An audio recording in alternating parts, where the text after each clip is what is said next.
Bonjour et bienvenue dans l'épisode numéro 2 de Passe Navigo.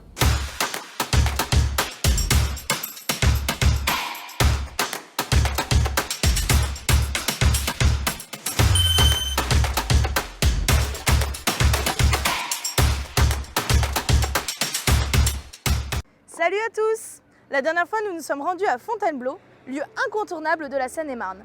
Et cette semaine, nous vous proposons de découvrir la partie nord de ce département, plus exactement le pays de l'Ourcq.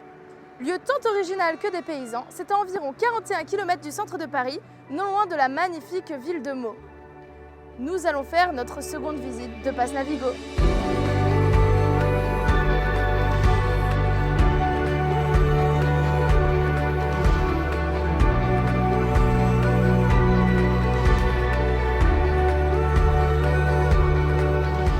Devant la gare de Crouy-sur-Ourcq où nous avons rendez-vous avec l'association L'Avent du Grand Voyeux pour une découverte des amphibiens. Donc moi c'est Laura, donc il y a Irène aussi. On fait partie d'une association basée à Congy-sur-Thérouanne qui a été créée en 1995 pour sensibiliser sur l'environnement et surtout sur ce qui est maintenant une réserve naturelle, la réserve naturelle du Grand Voyeux. Nous sommes là pour faire une petite visite dans le marais de Négando. Nous sommes à cheval entre 3 départements ici. Nous sommes dans la Seine-et-Marne, mais à 5 km, il y a l'Oise et aussi l'Aisne. Du coup, nous sommes vraiment au milieu de trois départements différents. Et donc le but principal de l'association, c'est de sensibiliser le public, donc tout public, à l'environnement.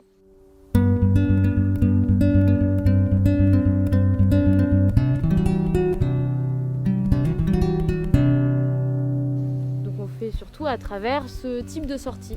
Aujourd'hui, on va essayer de voir un petit peu ce qu'on trouve dans le marais, si ça peut être des amphibiens, des insectes qu'on peut trouver dans les mares. Donc on va voir ça.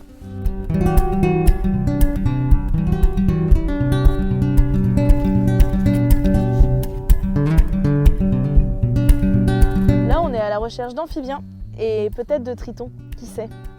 Après, on a aussi beaucoup de missions de protection des espaces naturels, comme on a déjà fait avec la réserve naturelle qu'on a citée tout à l'heure. On a beaucoup de missions de sensibilisation et de protection, mais avec le but surtout de préserver les zones humides.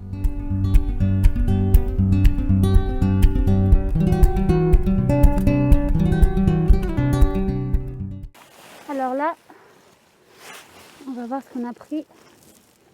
Et hop, waouh, super. Ah oui. Alors les amphibiens, juste, il faut toujours éviter de les manipuler parce qu'il y a beaucoup de maladies transmissibles. Il y a des champignons et il y a des virus, des ranavirus qu'on appelle, qui sont en train de casser la population des amphibiens à niveau mondial.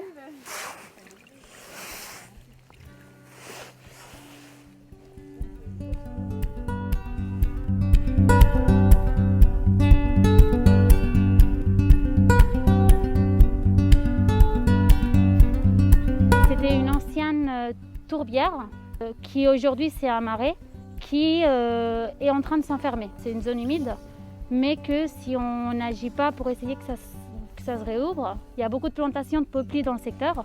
Du coup, c'est des espèces, des essences qui pompent beaucoup l'eau et qui risquent de sécher ces types de milieux qui sont très riches et très menacés dans toute la région.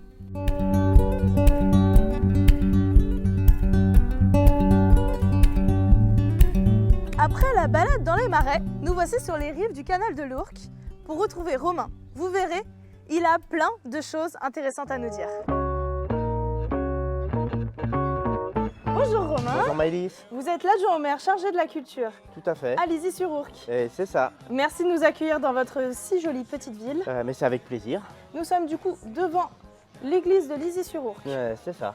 Et du coup, vous avez quelques petites anecdotes à nous raconter, c'est ça? C'est ça, donc c'est une église qui a été consacrée en 1611. Donc là, nous sommes devant l'encadrement de la porte qui est un hommage à la Renaissance, encadré par deux angelots. Les têtes que vous voyez nous avaient été dérobées au début des années 2000. On a retrouvé une qui est conservée en mairie. Elles ont été refaites à l'identique par des compagnons tailleurs de pierre. Et nous avons également une autre petite particularité sur cette façade latérale. Il faut savoir qu'ici auparavant nous étions sur l'ancien cimetière de notre commune et nous avons sur le côté pareil une petite porte qui permettait de sortir directement les défunts. Les vivants et les morts ne devant pas prendre le même chemin pour sortir. Eh bien super, maintenant nous allons rentrer dans l'église parce que nous avons une petite chose à vous montrer. Voilà. Suivez-nous. Allons-y.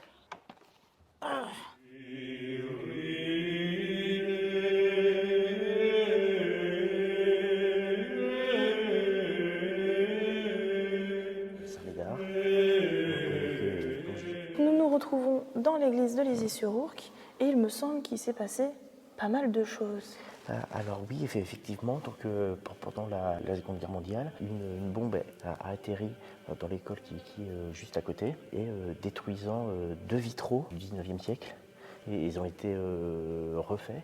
On voit parfaitement sur ces 2 vitraux la différence entre l'ensemble des vitraux qui datent du 19e siècle et ces 2 vitraux-là qui datent des années 50.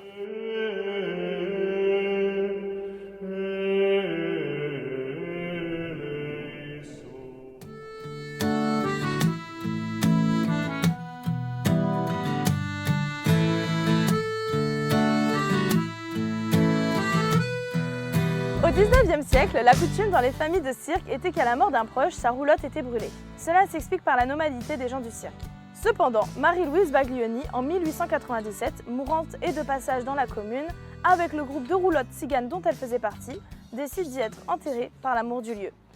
Depuis cette date, le cimetière devient un lieu de recueil pour toute la famille Bouglione, mais aussi la nécropole de cette célèbre famille.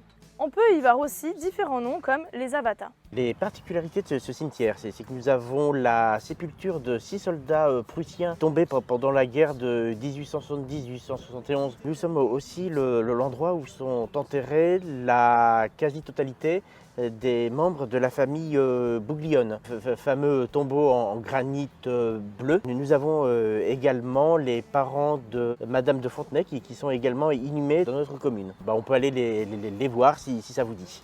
Sur la rive sud, ma musique et mes certitudes, bébé. Samedi soir sur la rive sud, tout a gagné. Mais du coup, j'ai appris que ce canal était artificiel en fait. Oui, tout à fait. Il a été créé à l'initiative de Napoléon Bonaparte quand il était encore consul. Donc pour alimenter la capitale en eau potable, mais aussi en céréales. Parce qu'à Lizy, nous sommes au centre d'une plaine agricole céréalière. Ah, très intéressant. Mais d'ailleurs, c'est le bicentenaire de la mort de Napoléon cette année. Oui, tout à fait. On va fêter le bicentenaire de son décès. Et à cet effet, une conférence est prévue pour les Journées du patrimoine sur le rôle du Napoléon bâtisseur à Paris et dans la région. Super.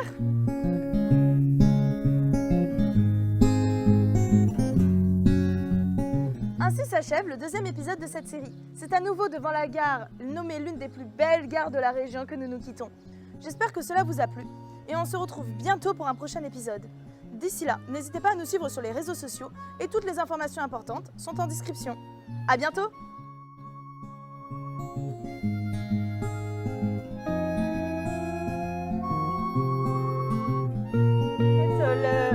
C'est une blague. Je fais 1m65. Cette année, c'est le bicentenaire. Ah putain.